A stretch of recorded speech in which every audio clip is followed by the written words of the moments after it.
Praise Lord, good morning.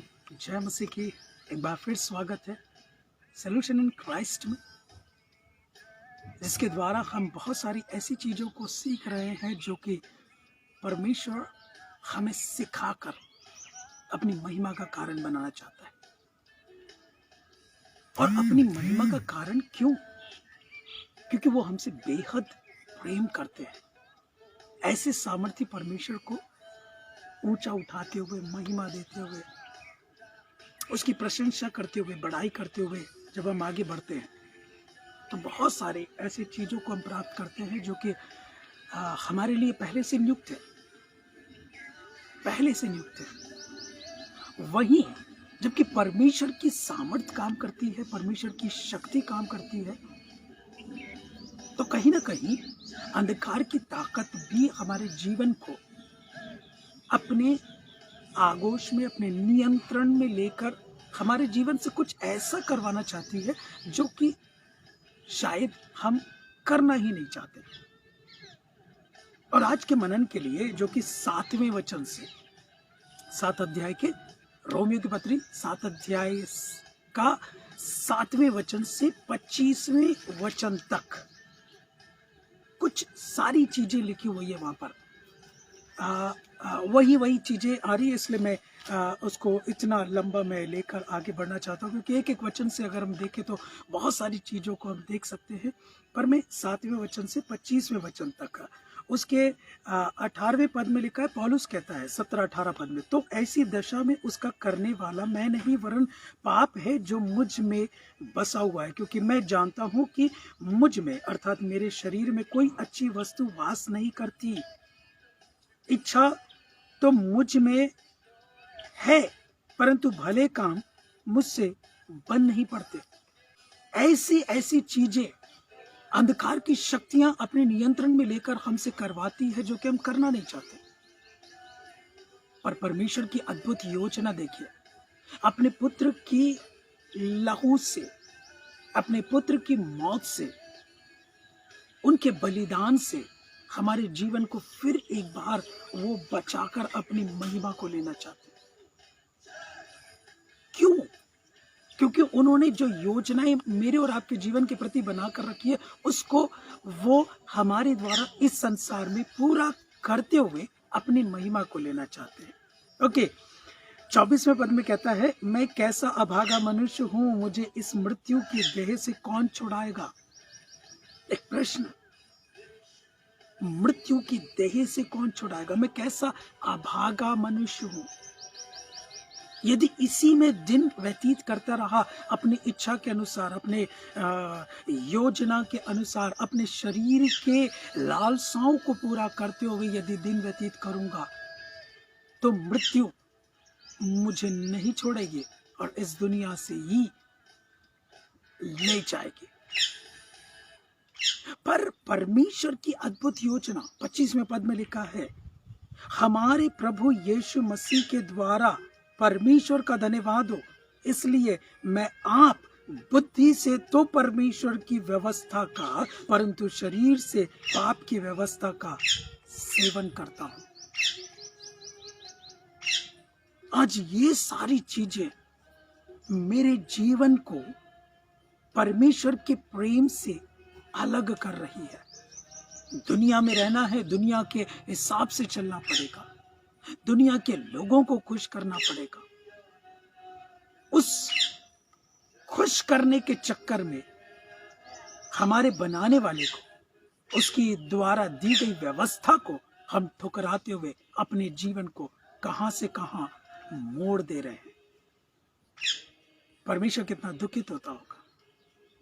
जब मैं प्रार्थना करता हूं तो मैं ये परमेश्वर से कहता हूं, कितनी बार परमेश्वर आपको मैंने दुख पहुंचाया, फिर भी आपकी दया मेरे जीवन पर बनी रही कि मुझे आज का दिन देखने मिला। आपकी कृपा, आपका प्रेम हमारे जीवन में बना रहा। मैं ऐसे प्रार्थना करता हूं, मेरे जीवन में बना रहा कि मेरा जीवन नष्ट नहीं हो गया, पर एक और नया दिन प्राप्त करके आपकी महिमा करने का अवसर जो मुझे मिला है, उसको मैं करके रहूंगा। आपको पता है, गलतियों के पत्र 3 अध्याय उसके 12, 13 और 14 पद में क्या लिखा है? पर वह बात प्रकट है कि व्यवस्था के द्वारा परमेश्वर के यहाँ कोई धर्मी नहीं ठहरता, क्योंकि धर्मी जन विश्वास से जीवित रहेगा। पर व्यवस्था का विश्वास से कोई संबंध नहीं, क्योंकि जो उसको मानेगा वह उनके कारण जीवित रहेगा। इतना ही नहीं, मसीह ने जो हमारे लिए श्रापित बना, हमें मोल लेकर व्यवस्था के श्राप से छुड़ाया, क्योंकि लिखा है जो कोई काट पर लटकाया जाता वह श्रापित है। यह इसलिए हुआ कि अब्राहम की आशीष मसीह यीशु में अन्य जातियों तक पहुंचे और हम विश्वास के द्वारा उस आत्मा को प्राप्त करें जिसकी प्रतिज्ञा हुई है। हमारे जीवन को नष्ट करने के लिए, बर्बाद करने के लिए पाप हावी हुआ, अंधकार की शक्तियां हम पर हावी हुई कि हमारे जीवन को उससे दूर ले जाकर नष्ट कर दे। पर मसीह यीशु का धन्यवाद कि हमारे लिए श्रापित बना, हमारे लिए काट पर लटकाया गया, हमें छुड़ाया, हमें मोल लेकर अपनी महिमा का कारण बनाया। क्या इस जीवन को हम आगे बढ़ाना चाहते हैं कि ये बात जो यहाँ पर लिखी हुई है 25वें पद में, रोमियो के पत्री 7 के 25 में, हमारे प्रभु यीशु मसीह के द्वारा परमेश्वर का धन्यवाद हो, इसलिए मैं आप बुद्धि से तो परमेश्वर की व्यवस्था का, परंतु शरीर से पाप की व्यवस्था का सेवन करता हूं। किस बात का हम सेवन कर रहे हैं? कौन सी बात अपने जीवन से प्रकट कर रहे हैं? कौन से कार्य अपने देह से प्रकट कर रहे हैं? मायने रखते हैं। आज आपके दोस्त, आपके कार्य करने के क्षेत्र में, आपके ऑफिस के लोग या आपके रिश्तेदार या आपके संगी, कुटुंबी, प्रिय लोग आपसे ऐसा करवाना चाहते होंगे जो कि परमेश्वर को अच्छा नहीं लगता। आप उनको खुश करके परमेश्वर को दुखित कर देंगे। चाहिए ये कि वे भले दुखित हो जाएं, नाराज हो जाएं, अलग हो जाएं, पर परमेश्वर दुखित नहीं होना चाहिए, परमेश्वर नाराज नहीं होना चाहिए। क्या इस बात का हम सेवन करते हुए आगे बढ़ रहे हैं कि परमेश्वर को खुश करना है? अपनी बुद्धि से, अपने ज्ञान से, अपने समझ से, अपनी आत्मा से उसको खुश करना है। और इस बात को अगर मद्देनजर रखते हुए आगे बढ़ेंगे तो हम बहुत आयत के साथ परमेश्वर की शक्ति और सामर्थ को प्राप्त करेंगे। ओके, आगे बढ़े। उसको पढ़ लें 7 वचन से लेकर 25वें वचन तक आप पढ़ लीजिएगा। वहां पर बहुत सारी चीजें अन्य जातियों के लिए, हमारे जीवन के लिए प्रकट है और उसका प्रेम प्रकट है। तो उसके प्रेम में आगे बढ़े, निकाल दें नफरत, निकाल दें पीड़ा, निकाल दें दुख और परमेश्वर की योजना में शामिल होकर आगे बढ़े। प्रार्थना करें। प्रभु, हम धन्यवाद करते हैं आज के सुंदर दिन के लिए, सुंदर बातों के लिए जो आपके वचन से प्रकट हुई है।